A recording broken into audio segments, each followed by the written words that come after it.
So I got to talking with a friend that I remember from back when I debated in high school, and we were bouncing around this really silly argument, and she said, "You ought to put that up for those homeschool kids. They'd probably have a ball with it." And I thought, hey, why not? So you probably know that, at least in policy debate, there is a tradition and there is a burden, although it's not enforced evenly, I don't think, anymore, that in the first affirmative constructive, the affirmative has to give the negative enough to go on to where there can be minimal clash. And the idea is that the affirmative has to at least talk about significance and inherency.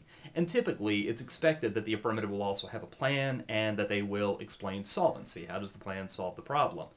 Although if you go back to the need plan era of debate, it was actually very common to introduce the plan and explain the solvency in the 2AC. So in the old school sense, all you really have to do to have fulfilled your burdens in the first affirmative constructive is those first two stock issues.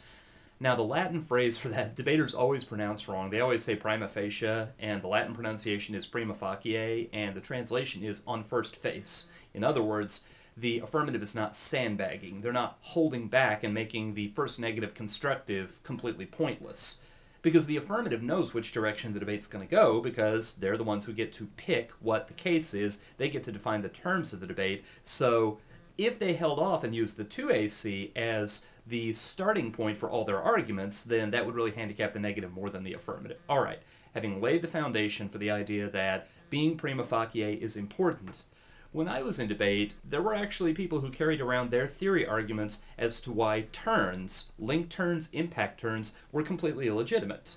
And they had a few kind of silly one-liners, but the argument they would fall back to is they would say anything that the affirmative is going to try to win the debate on, any offensive arguments that are positive reasons to adopt the plan, not defensive against negative arguments, but anything that is a benefit or an advantage to adopting the plan, it has to be out in the first affirmative constructive, because if you hold it back until later in the debate, you're sandbagging. You're not giving the negative the full hour and a half to 2 hours to figure out a strategy. The affirmative has, and this is a popular phrase in theory debates, the affirmative has infinite prep time to select a strategic affirmative that they can defend. The negative only has the period after the debate begins. So it's far more important if the judge wants to maintain a fair playing ground and that the judge wants to render a rational decision about who did the better debating, it's far more important that the negative not have their time wasted and that the affirmative be forced to commit to as many things as possible as early as possible.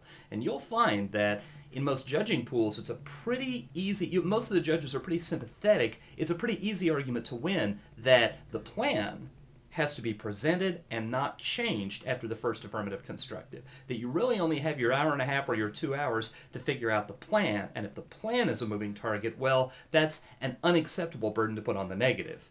But the argument that you can't turn disadvantages, can't link turn them, can't impact turn them, can't run disadvantages to counter plans, can't make any offensive arguments after the 1AC, because that's putting off reasons that the negative might lose until later in the debate.